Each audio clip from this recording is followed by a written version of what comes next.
যুক্তরাজ্যে ক্ষমতাসীন লেবার পার্টির সাবেক মন্ত্রী টিউলিপ সিদ্দিক বাংলাদেশের তার বোন আজমিনা সিদ্দিকের নামে সম্পত্তি হস্তান্তরের জাল নোটারি নথি ব্যবহার করেছেন বলে অভিযোগ করেছেন দুর্নীতি দমন কমিশন দুদক।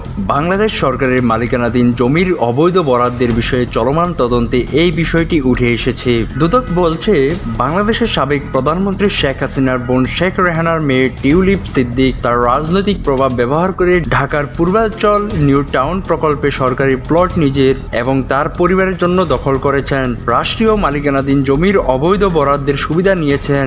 দুদকের প্রকাশিত একটি অভিযোগপত্রে কমিশন আরও অভিযোগ করেছে, টিউলিপ তার বোনের নামে একটি ফ্ল্যাট হস্তান্তরের জন্য একটি জাল নোটারি ব্যবহার করেছিলেন। এখন টিউলিপের বিরুদ্ধে আদালতে অভিযোগ জমা দেবে দুদক। মামলাটি বিচারের আওতায় আনার আগে আদালতকে অনুমোদন করতে হবে।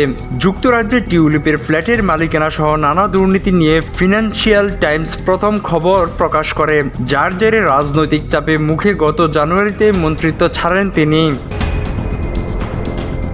স্বাধীনতা টিভি বাংলা, ন্যাশনাল ডেস্ক।